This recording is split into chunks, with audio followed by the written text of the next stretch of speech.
everyone and welcome to my new video. Today I'm going to show you how to create this abstract, weird kind of sculpture created out of branches and air drying clay. Could also be used for a jewellery sort of holder for mum this Mother's Day.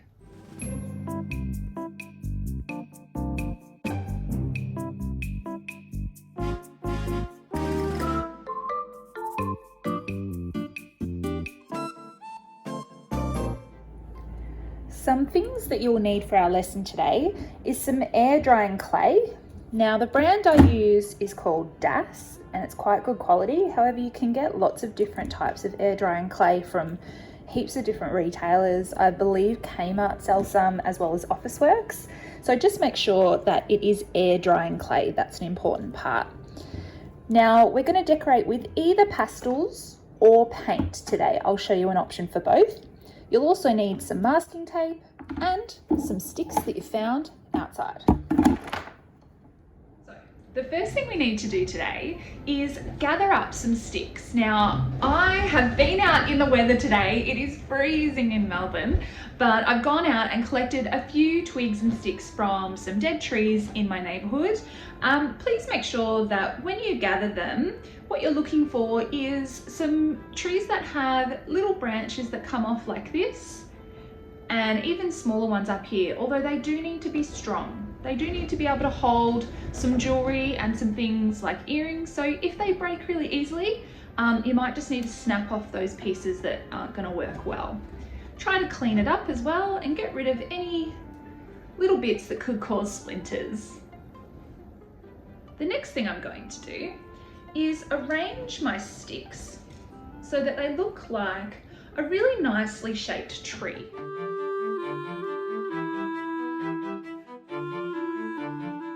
Get them in a nice strong lock like that.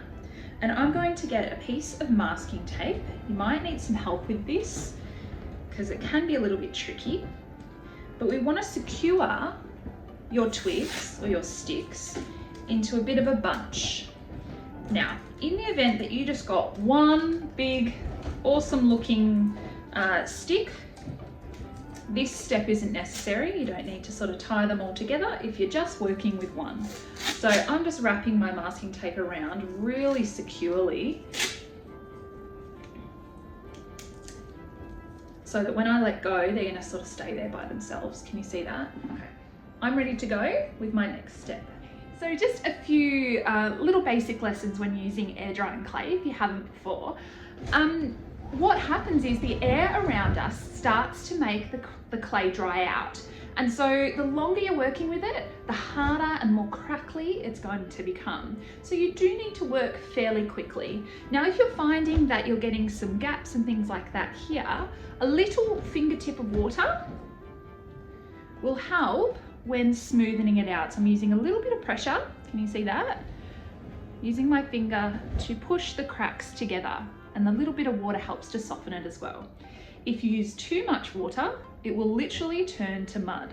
So you don't want to use too much at all, just a little bit to soften.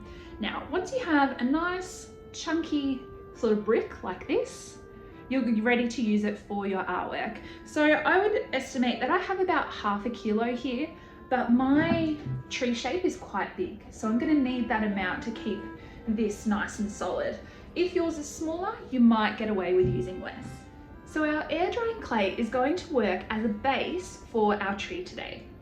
And we want to be able to have it standing up straight. So it needs to create a solid platform. And what I'm going to do is just wrap my clay around the base of my tree. You might need some help with this, and I'm squeezing it. We want to make sure that no little bits of tree are sticking down the bottom there. Can you see that? So I need to bring some of the clay down so that the clay is going to be able to be flat on a surface like that.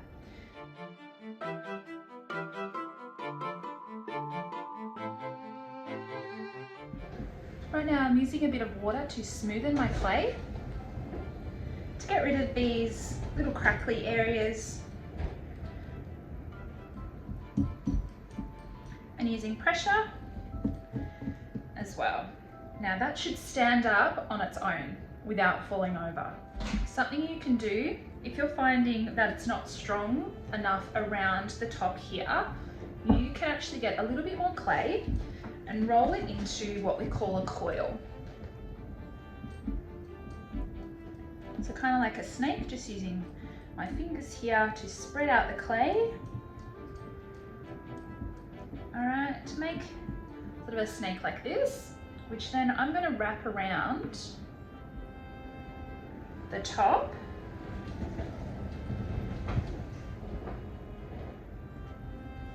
Can you see how that just gives it a little bit more strength at the top there? Another thing you could do if you wanted to is scratch some lines or some spots. You can do whatever you like with the clay. You can just choose to leave it flat as well if you prefer.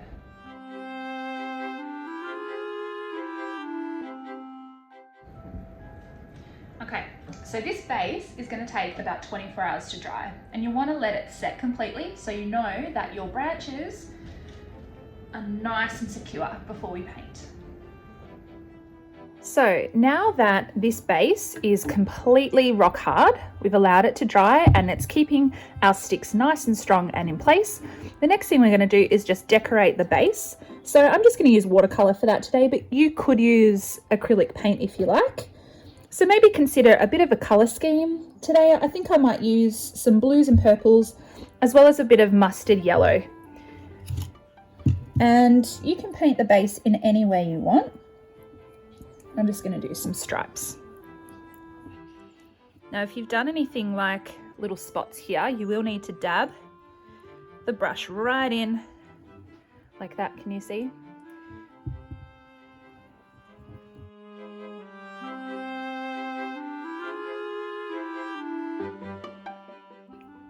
This is quite tricky to paint because the sticks are sort of sticking out and hitting everything, but just do your best.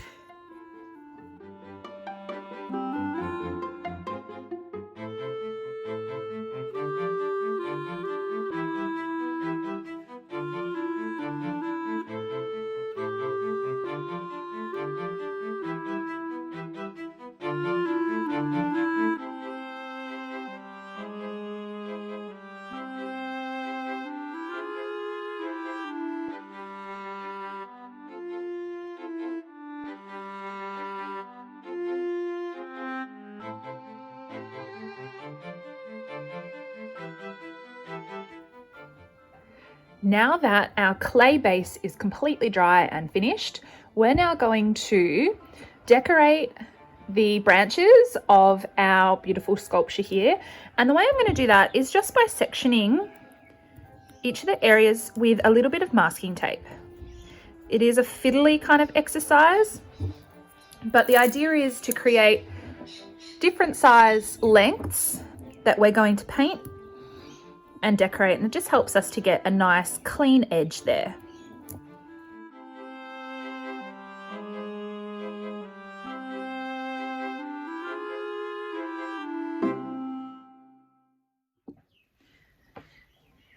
Okay, so now we're up to painting.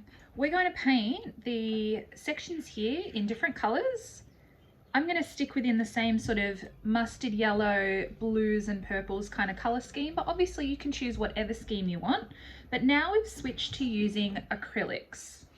So I'm just going to take some time. Now it is tricky because it's a rounded kind of medium. It's not a flat surface and there's texture to it.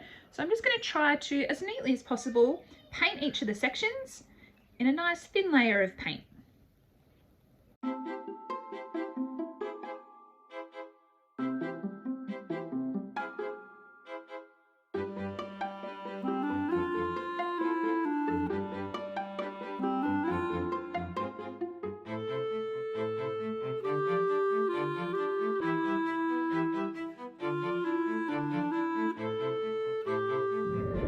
Once you've painted some sections, I've decided to leave some sections bare just because I like that sort of natural look.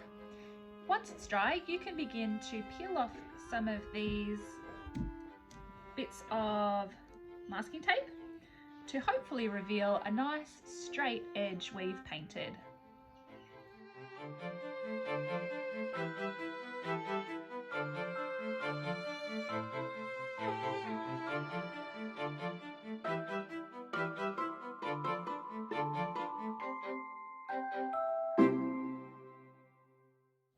Now that the masking tape has all been taken off, you can see these clear sections of colour for our sculpture.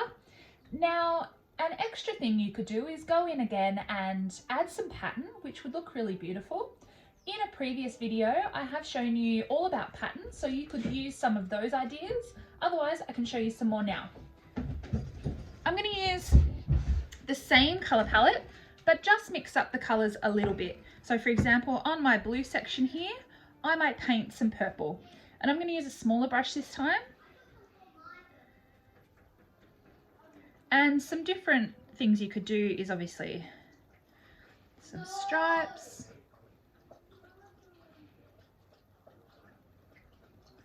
It is really tricky to paint something that isn't flat.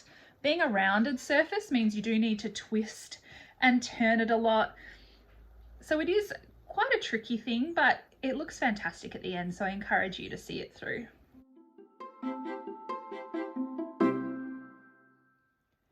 Now, with the back of my paintbrush, this one here, I'm going to dab some blue paint onto the yellow section here to create little spots.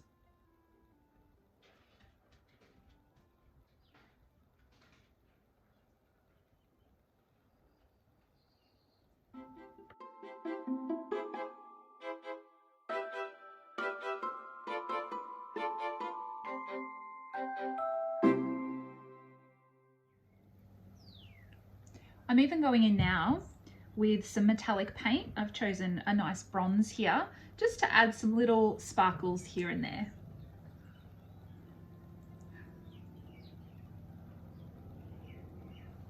Okay, if you want to, I found a few bits and pieces from around the house, and you could even add little things like this, little pom-poms to the tops as an optional extra.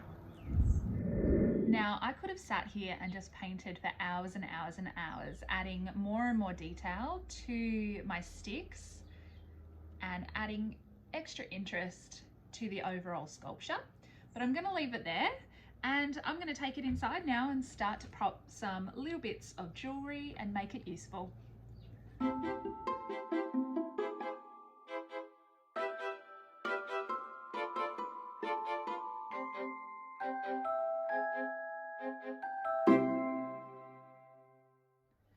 So it's as simple as that. I really hope that you've enjoyed the lesson today and had a go at creating a weird sort of sculpture using air drying clay, paint and other bits and pieces. Please make sure that you like and comment on our page, as well as subscribe to Artlife for future videos. Thanks for joining us. Take it easy.